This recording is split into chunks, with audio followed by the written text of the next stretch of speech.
ಸಾರಾ ಗೋವಿಂದ್ ಅವರು ಮೊದಲು ಭೇಟಿಯಾದದ್ದು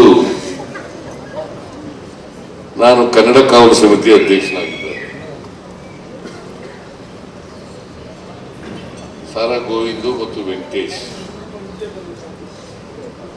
ರಾಮಕೃಷ್ಣ ಹೆಗ್ಡೆ ಅವರು ಮುಖ್ಯಮಂತ್ರಿಯಾಗಿದ್ದರು. ಆಗ ಇವರು ರಾಜ್ಕುಮಾರ್ ಅಭಿಮಾನಿಗಳ ಸಂಘದ ಅಧ್ಯಕ್ಷ ಮತ್ತೆ ಕಾರ್ಯದರ್ಶಿ. ಸಾರಾ ಗೋವಿಂದ್ ಮತ್ತು ವೆಂಕಟೇಶ್ ಇಬ್ಬರು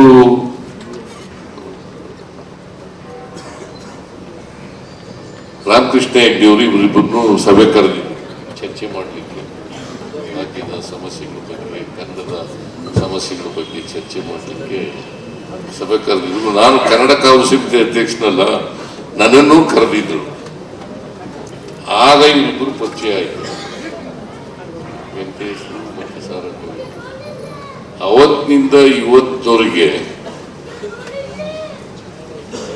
83-84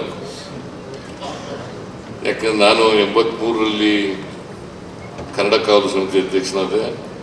ಬಹುಶಃ 83 ಇರಬೇಕು ಅಂತ ಅನ್ಸುತ್ತೆ, 83 ಇರಬೇಕು.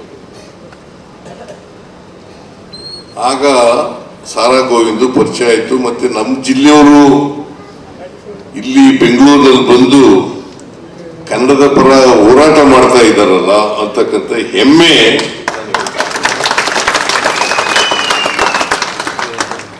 ಯಾಕಂದ್ರೆ ನನಗೆ ನಮ್ಮ ಭಾಷೆ ಬಗ್ಗೆ ಬಹಳ ಪ್ರೀತಿ ಅಭಿಮಾನ.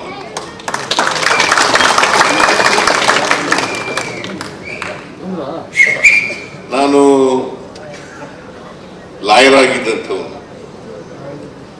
ರಾಮಕೃಷ್ಣ ಹೆಗ್ಡೆ ಅವರು ನನಗೆ ಕನ್ನಡ ಕಾವಲು ಸಮಿತಿ ಅಧ್ಯಕ್ಷನ ಮಾಡ್ಬಿಟ್ಟು, ಅದೇ ಮೊದಲು ಕನ್ನಡ ಕಾವಲು ಸಮಿತಿ, ಈಗ ಕನ್ನಡ ಅಭಿವೃದ್ಧಿ ಪ್ರಾಧಿಕಾರ ಅಂತ ಆಗಿದೆ. ಆಗ ಕನ್ನಡ ಕಾವಲು ಸಮಿತಿ ಅಂತ ಇತ್ತು. ನಾನು ರಾಮಕೃಷ್ಣ ಹೆಗ್ಡೆ ಅವರಿಗೆ ನಾನು ಕೇಳದೇನೆ ಮಾಡಿಬಿಟ್ಟಿದ್ರು. ರಾಮಕೃಷ್ಣ ಹೆಗ್ಡೆ ಅವ್ರಿಗೆ ಹೋಗಿ ಕೇಳಿದೆ ನಾನು, ಸರ್ ನನಗ್ಯಾಕೆ ಮಾಡಿದ್ರಿ, ನಾನು ಸಾಹಿತಿ ಎಲ್ಲ, ಕನ್ನಡ MA ಓದಿಲ್ಲ, ನನ್ನನ್ನು ಯಾಕೆ ಮಾಡ್ತೀವಿ ಅಂತ ಕೇಳಿದೆ. ಅವ್ರಿಲ್ಲ, ನಾನು ಗುರುತಿಸಿದ್ದೀನಿ, ನಿಮಗೆ ಕನ್ನಡದ ಬಗ್ಗೆ ಅಭಿಮಾನ ಇದೆ, ಅದಕ್ಕೋಸ್ಕರ ನಿಮ್ಮನ್ನ ಕನ್ನಡ ಕಾವಲು ಸಮಿತಿ ಅಧ್ಯಕ್ಷ. ಅಂದರೆ ಕನ್ನಡ ನಾಡಿನಲ್ಲಿ ಕನ್ನಡವನ್ನ ಕಾಯಲಿಕ್ಕೋಸ್ಕರ ಒಂದು ಸಮಿತಿ, ಕನ್ನಡ ನಾಡಿನಲ್ಲಿ ಕನ್ನಡವನ್ನ ಕಾಯಲಿಕ್ಕೆ ಒಂದು ಸಮಿತಿ. ಇದು ಎಂತ ದುಸ್ಥಿತಿ ಅಂತಕ್ಕಂಥದನ್ನ ನಾವೆಲ್ಲರೂ ಕೂಡ ಅರ್ಥ ಮಾಡ್ಕೋಬೇಕಾಗ್ತದೆ. ಅದರಿಂದ ನಾನು ಸುಮಾರು 1 ವರ್ಷ 2 ತಿಂಗಳು 3 ತಿಂಗಳು ಇದ್ದೆ ಅನ್ನೋ ಕಾಣಿಸುತ್ತೆ ಕನ್ನಡ ಕಾವಲು ಸಮಿತಿ ಅಧ್ಯಕ್ಷನಾಗಿ. ಅವತ್ತು ಎಲ್ಲ ಕಡತಗಳಲ್ಲಿ ಕನ್ನಡದಲ್ಲಿ ಸೈನ್ ಮಾಡೋದನ್ನ ಪ್ರಾರಂಭ ಮಾಡಿ ಇವತ್ತವರೆಗೂ ಕೂಡ ಕನ್ನಡದಲ್ಲೇ ರುಜು ಮಾಡ್ತಾ ಇದ್ದಾರೆ.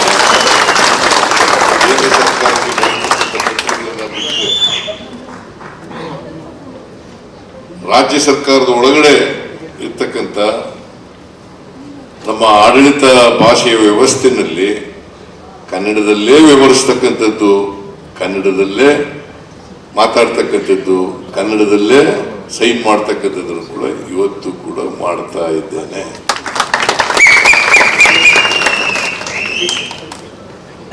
ಸಾರಾ ಗೋವಿಂದ್ ಅವರು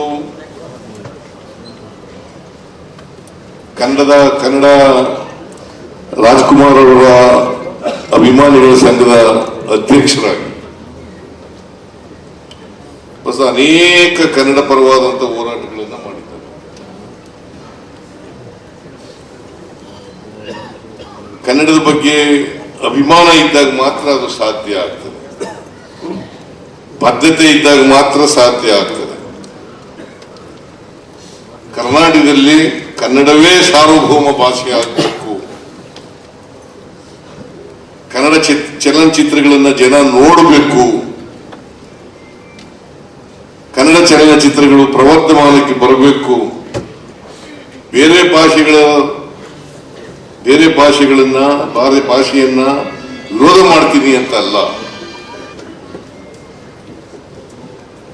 ನಮಗೆ ಬೇರೆ ಭಾಷೆ ಬಗ್ಗೆ ಸಹಿಷ್ಣುತೆ ಇರಬೇಕು, ಆದರೆ ನಮ್ಮ ಭಾಷೆ ಬಗ್ಗೆ ಅಭಿಮಾನ ಇರಬೇಕು. ಬೇರೆ ಧರ್ಮದ ಬಗ್ಗೆ ಹೇಗೆ ಸಹಿಷ್ಣುತೆ ಇರಬೇಕು ಅಂತ ನಮ್ಮ ಸಂವಿಧಾನದಲ್ಲಿ ನಾವು ಹೇಳ್ಕೊಂಡಿದ್ದೀವಿ, ಅದೇ ರೀತಿ ಬೇರೆ ದೇಶದ ಬೇರೆ ಭಾಷೆಗಳ ಬಗ್ಗೆ ಸಹಿಷ್ಣುತೆ ಇರಬೇಕು, ಆದರೆ ನಮ್ಮ ಭಾಷೆ ಬಗ್ಗೆ ಅಭಿಮಾನ ಇರಬೇಕು. ನಾವು ನಮ್ಮ ಭಾಷೆ ಬಗ್ಗೆ ಉದಾರವಾದಿಗಳಾಗಬಾರದು. ಇವತ್ತು ಕನ್ನಡ ಭಾಷೆ ಯಾಕೆ ಬೇರೆ ಭಾಷೆಗಳ ರೀತಿ ಬೆಳೀಲಿಕ್ಕೆ ಸಾಧ್ಯ ಆಗಿಲ್ಲ ಅಂತಂದ್ರೆ, ನಾವು ಕನ್ನಡಿಗರು ನಮ್ಮಲ್ಲಿ ಏನೋ ದೋಷ ಇದೆ ಅಂತಕ್ಕಂಥದನ್ನ ಅರ್ಥ ಮಾಡ್ಕೋಬೇಕಾಗ್ತದೆ. ಅದಕ್ಕೋಸ್ಕರ ಪ್ರತಿಯೊಬ್ಬ ಕನ್ನಡಿಗನು ಕೂಡ ಆತ್ಮಾವಲೋಕನ ಮಾಡ್ಕೊಳ್ತಕ್ಕಂಥದ್ದು ಅತ್ಯಂತ ಅವಶ್ಯ. ಕನ್ನಡ ಸಾಹಿತಿಗಳಿದ್ದಾರೆ, ಇಲ್ಲಿ ಬಹಳ ಜನ, ಹಂಪ ನಾಗರಾಜ್ ಅವರಿದ್ದಾರೆ, ರಾಮಚಂದ್ರಪ್ಪ ಇದ್ದಾರೆ, ಗುರುಚ ಅವರಿದ್ದಾರೆ. ನಾವು ಕನ್ನಡದ ಬಗ್ಗೆ ಪ್ರೀತಿಯನ್ನ, ಅಭಿಮಾನವನ್ನ, ನಮ್ಮ ತಾಯಿ ಭಾಷೆ ಬಗ್ಗೆ, ಈ ನೆಲದ ಬಗ್ಗೆ, ನೆಲದ ಭಾಷೆ ಬಗ್ಗೆ, ಈ ನೆಲ ಜಲ ಇದ್ರ ಬಗ್ಗೆ ನಾವು ಅಭಿಮಾನ ಬೆಳೆಸ್ಕೊಳ್ತೇವೆ ಅಂದ್ರೆ ಬೇರೆ ಇನ್ನೇನು ಬೆಳೆಸ್ಕೊಳ್ಳಲಿಕ್ಕೆ ಸಾಧ್ಯ ಆಗ್ತದೆ? ಕನಿಷ್ಠ ಪಕ್ಷ ಈ ಕರ್ತವ್ಯವನ್ನ, ಈ ಜವಾಬ್ದಾರಿಯನ್ನ ನಾವು ನಿರ್ವಹಿಸಿದಾಗ ಮಾತ್ರ ನಾವು ಕನ್ನಡಿಗರಾಗಿ ಹುಟ್ಟಿದ್ದಕ್ಕೆ ಸಾರ್ಥಕ ಆಗ್ತದೆ ಅಂತಕ್ಕಂಥ ಮಾತುಗಳು. ಸೊ ಆ ಕೆಲಸವನ್ನ ಸಾರಾ ಗೋವಿಂದ ಅವರು, ರಾಜ್ಕುಮಾರ್ ಅವರ ಅಭಿಮಾನಿಗಳ ಸಂಘದ ಅಧ್ಯಕ್ಷರಾಗಿ ಬಹಳ ಪ್ರಾಮಾಣಿಕವಾಗಿ ಮಾಡಿದ್ದಾರೆ. ಅವತ್ತಿನಿಂದ ಇವತ್ತವರೆಗೂ ಕೂಡ ಸ್ನೇಹ ಇದೆ. ನಮ್ಮ ಜಿಲ್ಲೆಯವರು ಅಂತಲ್ಲ, ಅವರು ಕನ್ನಡದ ಅಭಿಮಾನಿ ಅನ್ನೋ ಕಾರಣಕ್ಕೋಸ್ಕರ, ಕನ್ನಡದ ಪರ ಹೋರಾಟ ಮಾಡ್ತಾ ಇದ್ದಾರೆ ಅನ್ನೋ ಕಾರಣಕ್ಕೋಸ್ಕರ ಅವರು ನನಗೆ ಸ್ನೇಹಿತರಾಗಿದ್ದಾರೆ. ನನ್ನ ಬಗ್ಗೆ ಯಾವಾಗಲೂ ಕೂಡ ಅಭಿಮಾನದ ಮಾತುಗಳನ್ನು ಆಡ್ತಾರೆ, ಪ್ರೀತಿಯನ್ನು ತೋರಿಸ್ತಾರೆ.